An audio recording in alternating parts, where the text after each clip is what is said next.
Okay. Sorry, I had to change from unlisted to listed. There we go. I have to change from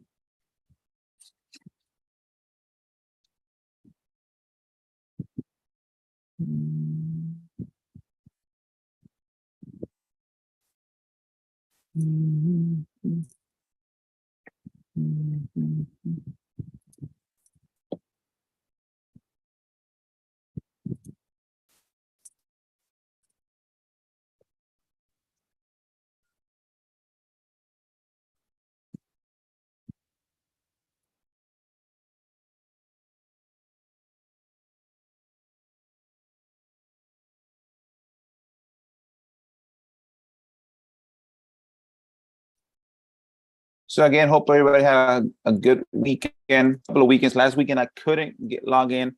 I had a couple of appointments. Last weekend I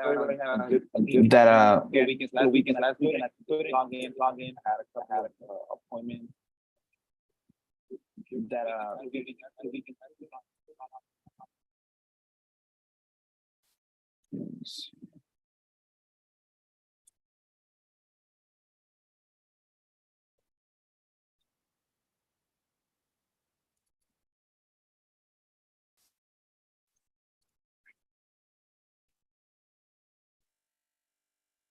Go.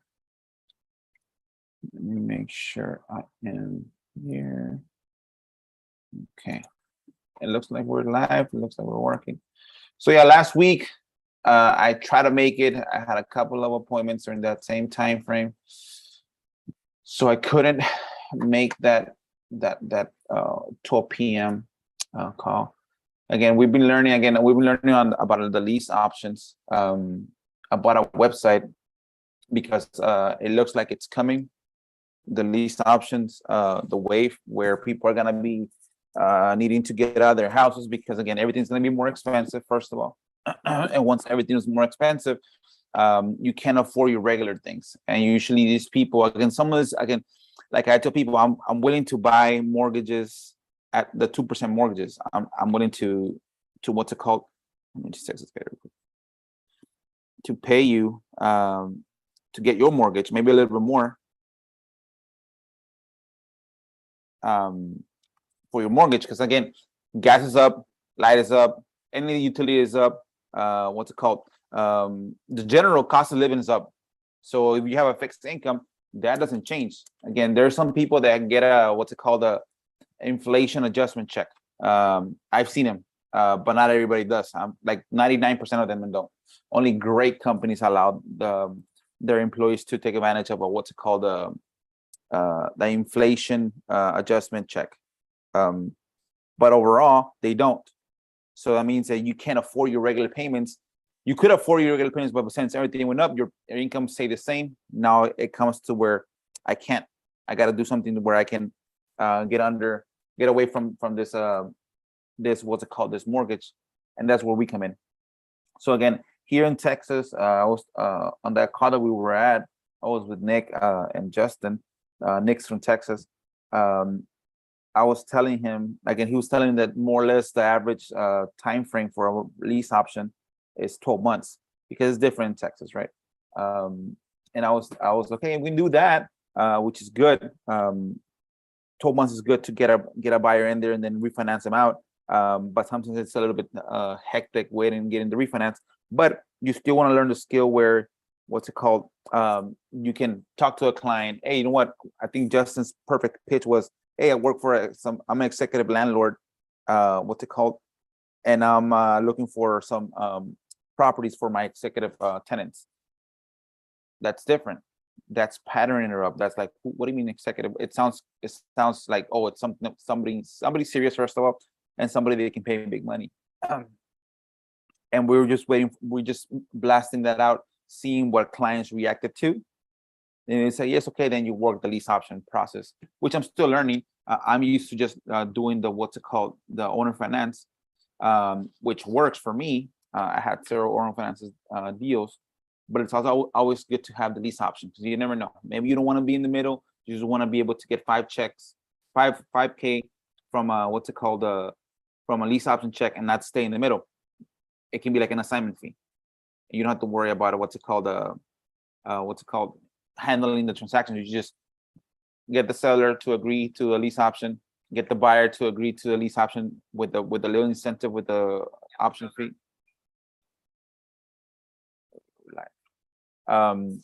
And then what's it called? Just get your check and get out of the way.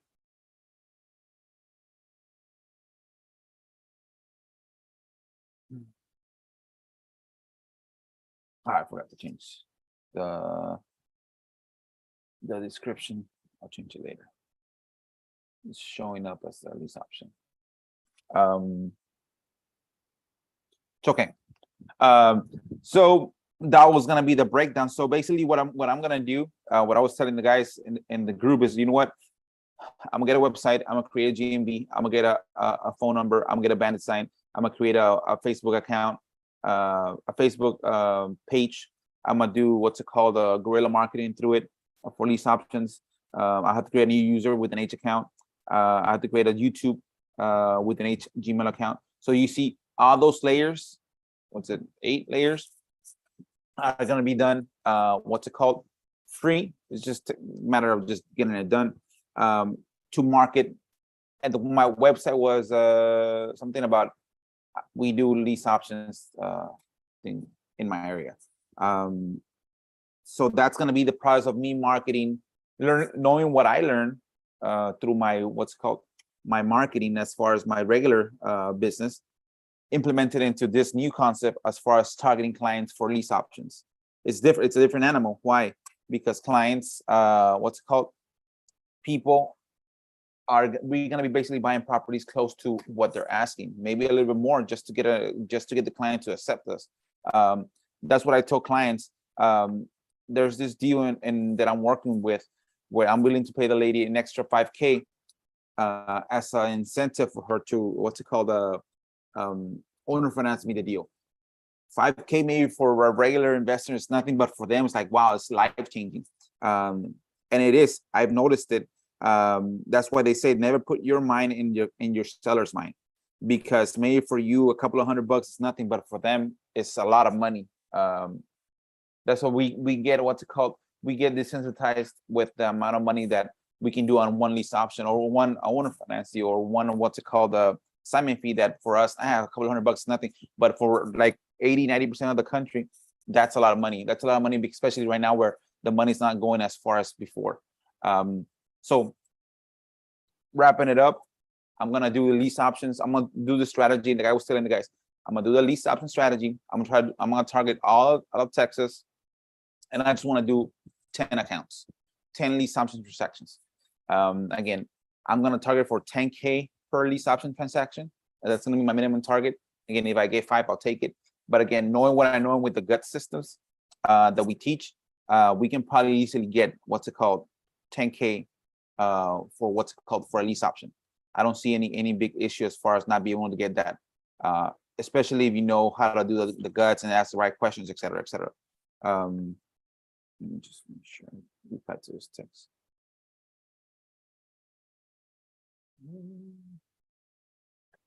YouTube.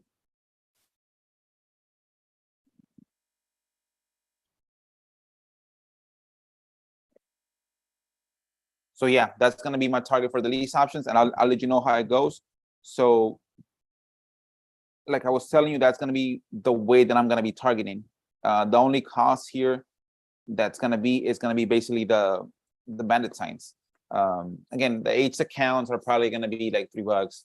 The H YouTube accounts probably like $10. The dollar for the phone number. And aside from that's it. That's pretty much it. So yeah, everything's gonna be through our reply. I know Justin, Justin's group. He has a setup where he sets up everything and blasts it out. I might purchase his program as far as that, his pre-setup, so he can add it to my ROI reply. I don't know, but I at least want to have all these tentacles as far as legs out there first. And once they're out there first, then I can, okay, should I implement it? Because he's basically setting up the whole blast, replies, and the funnels. I just want to do everything again, the local stuff, GMB, and remember, guys, GMBs are free. Just all you're gonna do is know how to set it up. What's it called?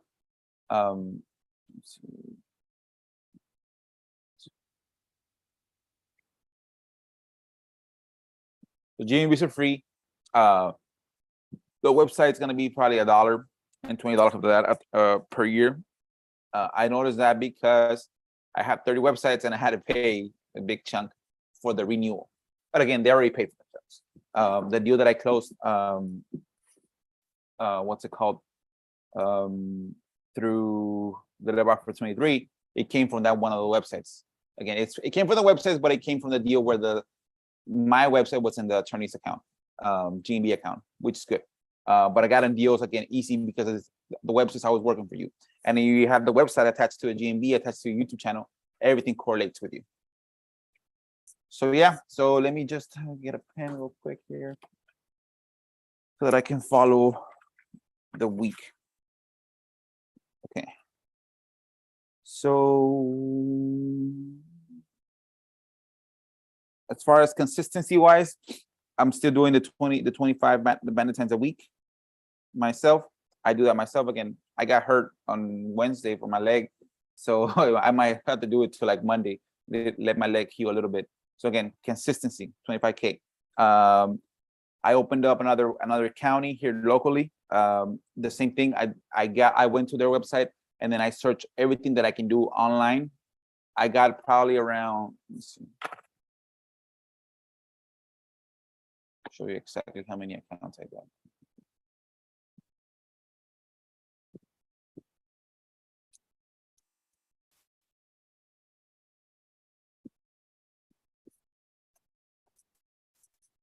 And my VA already skipped them all. Skip trace them all. So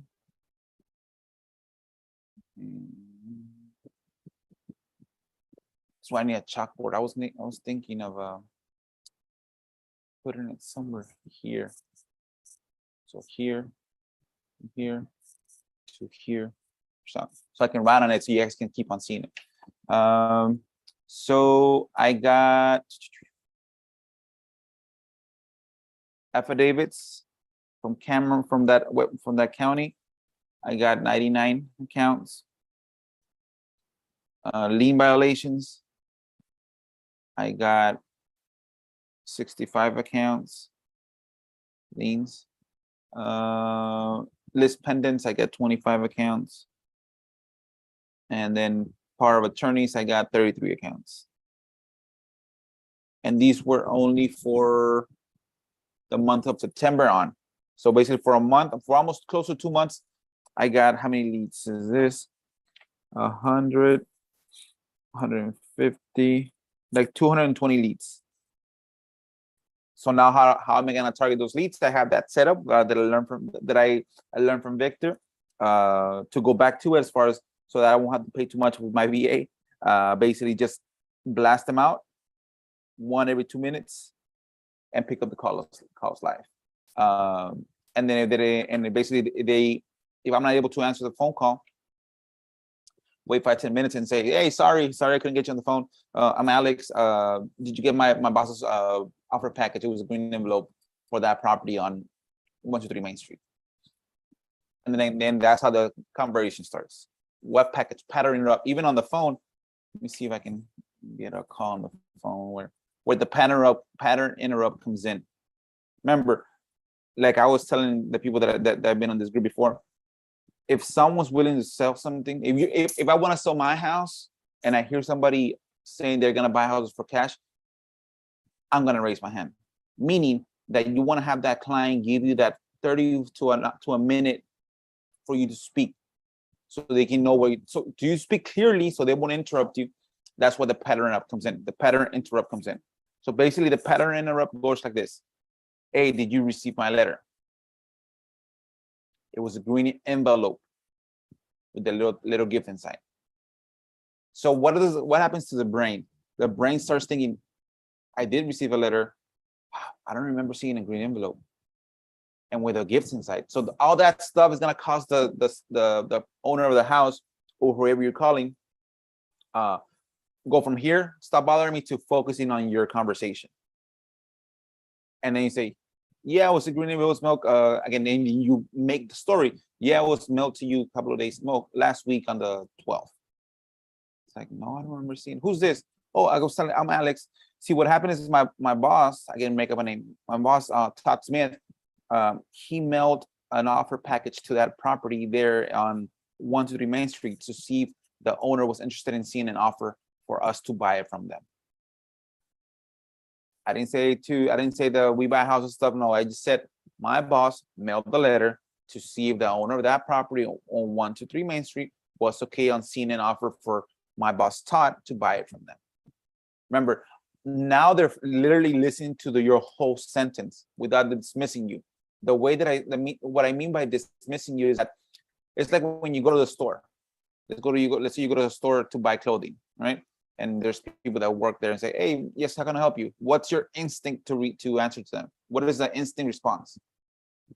No, I'm just looking. Or no, thank you. Like, you don't even think about it. You just a reaction. Oh, no, thank you. Oh, no, thank you. So we want the client to get out of that instant reaction to click you on. Because if I bet you, is your house 123 Main Street? Are you going to sell it? Click. They don't even give you the time of day. But if you put them on a pattern interrupt and allow them to give you a minute, and then allow them to suck your information, then they'll have a more informed response instead of just saying that automatic instinct, no, thank you. Meaning that when you do that, the seller's gonna go, oh no, thank you. No, you know what? Thank you for. What do I do with those? So remember, the reason why we're targeting these properties, like in my area, the reason why I'm targeting these properties, and I'll go back to now to how the week went, is because those are the areas that I want to buy at. Those are the areas that either things are moving to, hold on, hot zones, sale.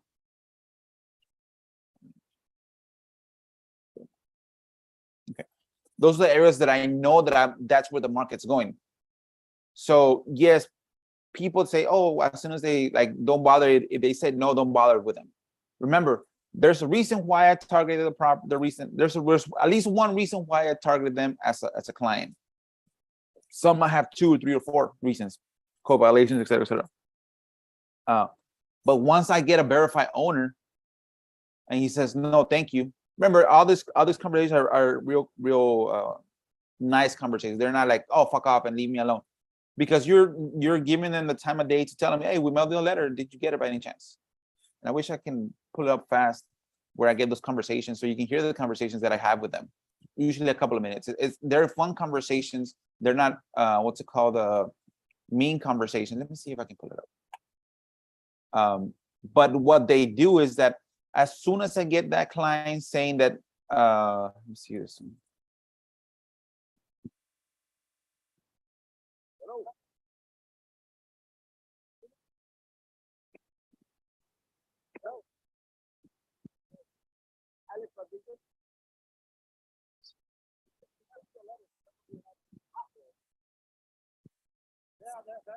That's my house.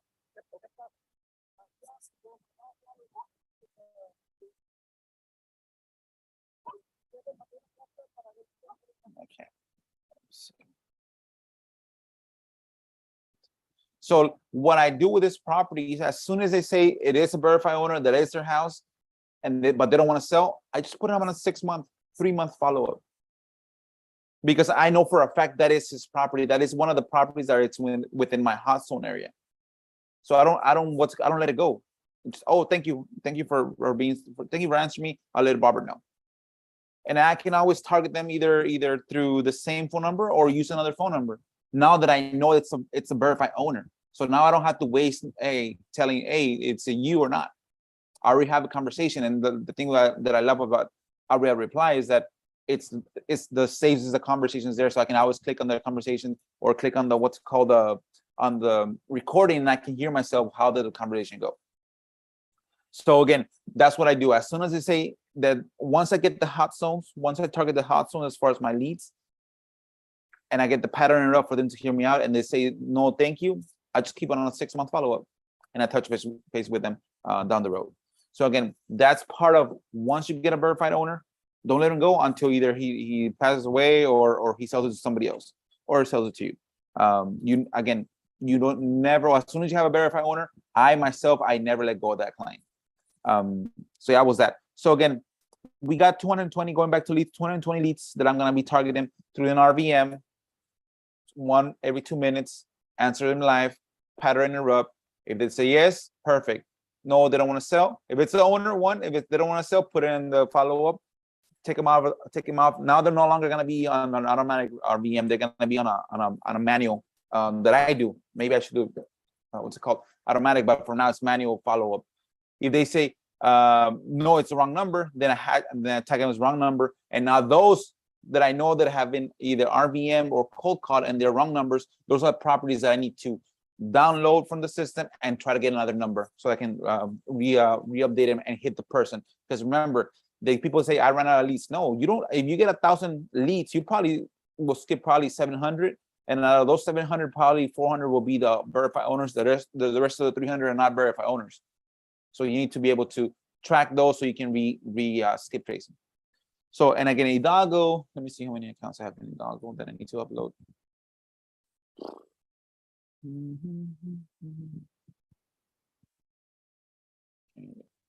And again, in my area, let's see, I usually get like around 200 to 300 a week. So this is a lien notice. So just in the lien notice,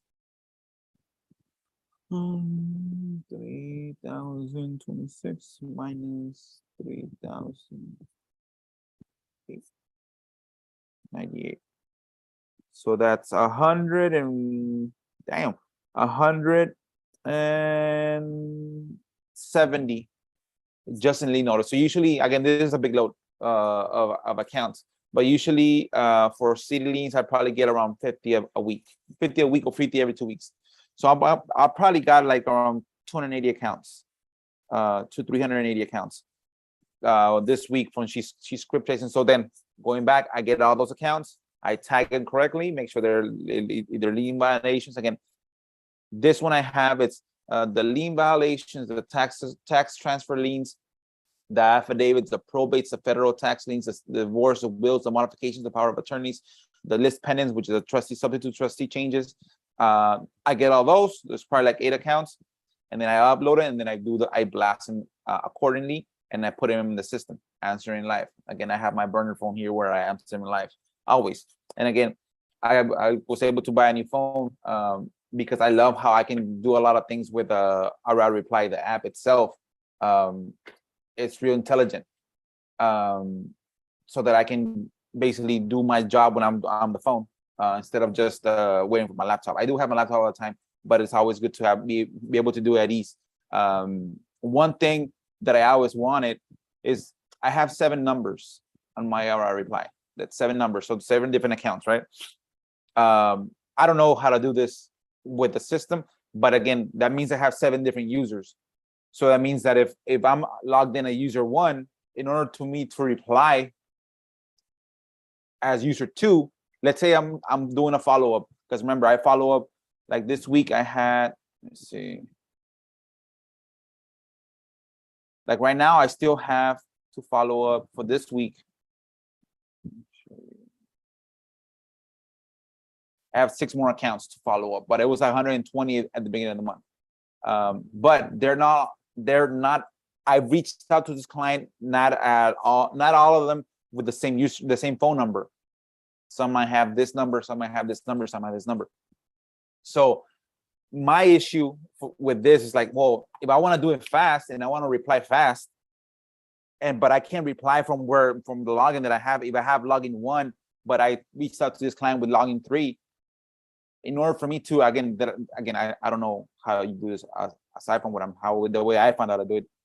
I had to literally log into a user 3 so I can reply to them. Hey, we talked yesterday, because again, if I send a text through the login 1 to this client, it's gonna send a text with the login one phone number. So it's gonna be a totally different conversation from the conversation that we have with the client as a login 3 account.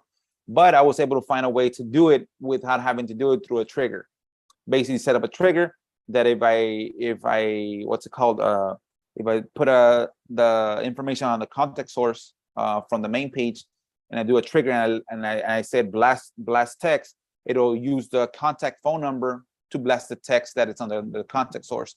And then if it has an assigned user, like let's say login 1 and login 3, if it has assigned user as login 3, in login 1 I can set it up and put the trigger, and it'll send the text via a trigger using login 3's info, login 3's phone number. So that's the way I was able to do it, to allow me to reply to all of them without having to log off any other account or log into login 3. I don't know how else. Maybe Vic can help me next time. But again, I figured it out, and that expedited the way that I can reach out to these clients now without having to log in and log out to different numbers. Because remember, I have 7 numbers that I use, and like this one, like that I'm looking at. Let's see if I can.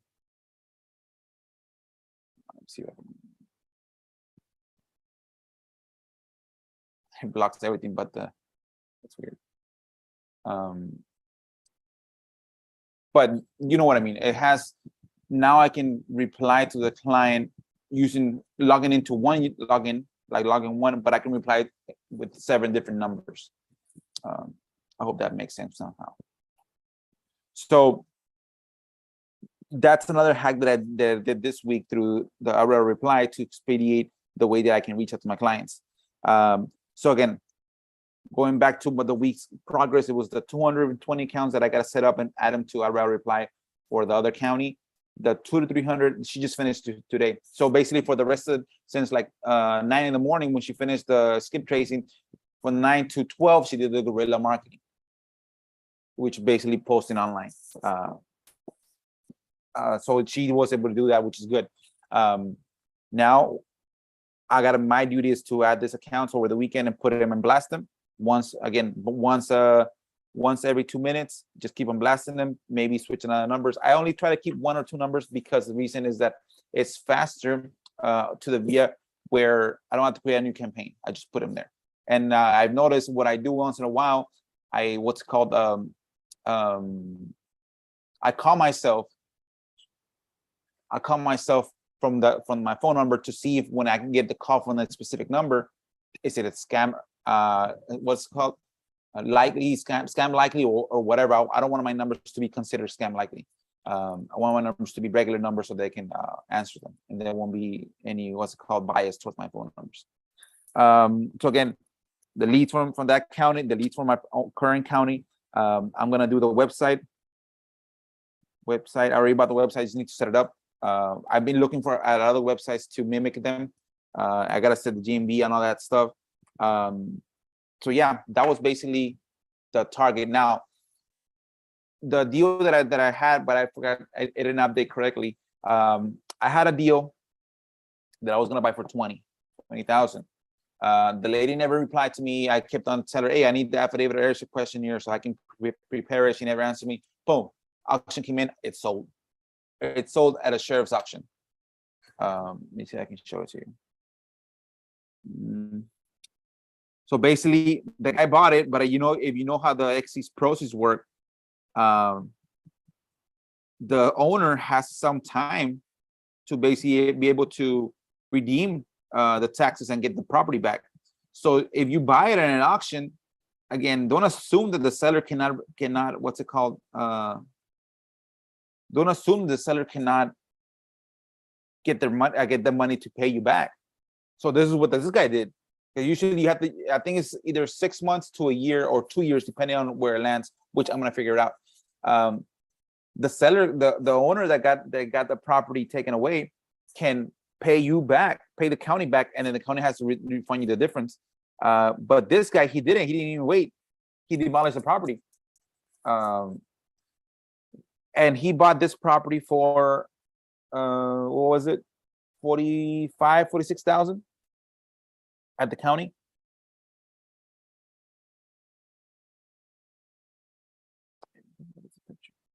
So basically what this happens, like this guy already jumped the gun. Now, this is where the excess proceeds comes in. I have an agreement with the seller already that I was gonna buy it for 20. Basically, it was like around 11 to 15K in taxes, so they were gonna clear maybe like 5. I'm gonna do the same thing, but now again, my only exit strategy is just to get the excess proceeds. Talk to her again. Now I can no longer just go as what's it called, as purchase, because now I'm not purchasing the property. Now I'm gonna go through the county and get my money from the county. Now I gotta renegotiate with her. You know what? This is what happened. Again, I'm gonna get my people involved, but this is gonna be the breakdown where we're gonna be getting the proceeds. I don't know. I do have the program for the excess proceeds.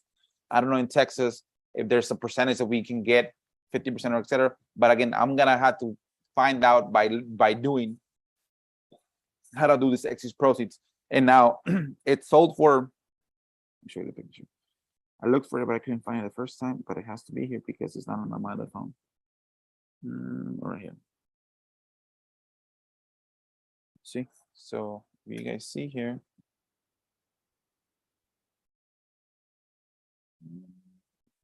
See, the guy tore down the house. Again, my plan for that house, like the other ones that I have, is buy it for 20, sell it for 70. And now this guy researched him. He has a bunch of property, so he probably has a big attorney. And maybe, again, it might be worth it taking it away from him and getting 20, or it might not be. So again, I'll talk to my guys and see what we do as far as what do we decide. So that's going to be an excess proceeds, and I'll keep you updated, because again, I do want to get money from that deal because I was going to buy it. It's already entitled, but this lady never got me the information. So I'll keep you updated with the excess proceeds. So that's what's been happening. This happened on Monday. On Monday or Saturday, I called her to do a follow-up, and she said, no, they called me that it was a result. And then I checked it, and then when I drove by it, it said that I saw that it had already been demolished. So yeah, that's gonna be that was my week. Basically, last week I had a couple of appointments, so I couldn't make the appointment here. And then what's it called? And then this week, just keep continuing with the camera. And I got these counties now that I got search Adam there. The other counties, I'm still doing the bandit signs. I got to do a website, which I already bought it, but I need to do it and put it together. And yeah, so again, it's about being consistent. And now that you know the wave is coming as far as property is going to be popping. Hold on, guys.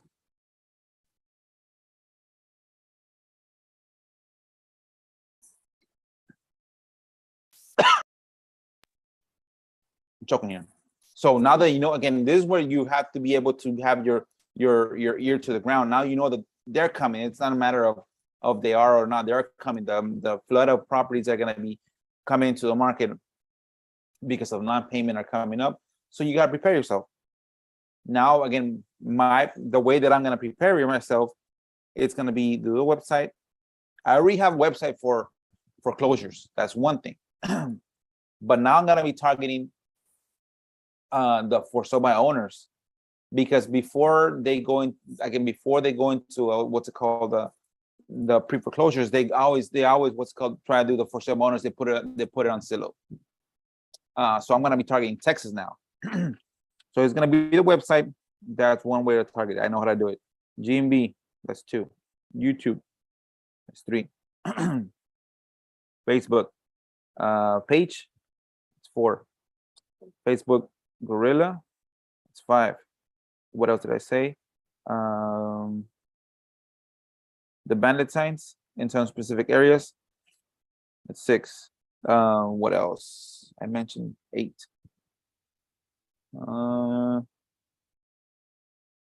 Facebook Gorilla. Again, I'm gonna do the SMS blast. That's gonna cost me. The benefit is gonna cost me. So yeah, I'm gonna try to get all these tentacles out, set them up. The YouTube account, the Facebook account, Facebook page, and the Facebook account with an H account. Not only just a Facebook page. I want to have a specific account. That's why you have to have a different cell phone for that. That's gonna be the least option cell phone where they call you and everything. So this is all the tentacles that I'm gonna be doing for this option because I know this coming. Now I can target them through a pre-foreclosure is different because they're for the pre-foreclosures I had to pay something, either pay the client some money and then have some money extra to pay the mortgage to get it current. Again, on the lease option, there's usually just marketing costs because any money is going to come from towards a property. It's going to be either from the buyer. It's going to be from the buyer, where the buyer is going to give me a down payment and then I get my cut and then I do whatever. Now, this is why we target. Now it's going to be targeting the for sale by owners because they're going to be for sale by owners that they are current and they're not in the level where they're pre-foreclosure status. They don't have past due accounts. But if they do, like a couple of properties that I had, if they do, but you acquired it, you can always call with a letter of authorization and have them do a deferment. They can do 2 deferments back to back, which basically they get that past due account and it gets put to the back and it brings your account current. It's happened. It's done. I've done it through a servicer, and I've done it personally with when I was a lender as well. So that's gonna be my next. That's gonna be what I'm gonna be doing here next week. It's a lot. Again, sounds like a lot, especially that one. But if you know how to do it, just take your time and it can be done. So again, sorry for the rush, guys. I know it was a rush getting here. But yeah, I was trying to get a couple of things done before I came in. But yeah, so that's gonna be what's happening what's gonna be happening for my next week. And that was a breakdown for my week. Again, I do have a couple of deals that I was gonna tell you about, but I'll tell you about next time when it closes. But yeah, hope everybody has a great weekend. Remember, consistency kills your competition. You just gotta be consistent. Don't change. Again, before you upgrade or improve and get to another channel of marketing, make sure you master the one you have and don't let it go. Because once you prove a concept in one channel, don't go to another channel just because it's better. Again, add another leg to the table instead of taking that leg and put it in another one. Improve. Keep on doing the same channel and then get another channel. Learn it and master it. And once you have 2, then you have 3, then you have 4, then 5, 6. But yeah, hope everybody has a great weekend, guys. Again, sorry I wasn't here last week. Have a great weekend. If you have any questions, again, you know the group. Go ask questions in the group. Again, always try to do your best at being successful by pushing yourself every single day. And yeah, hope everybody have a great weekend. Stay safe and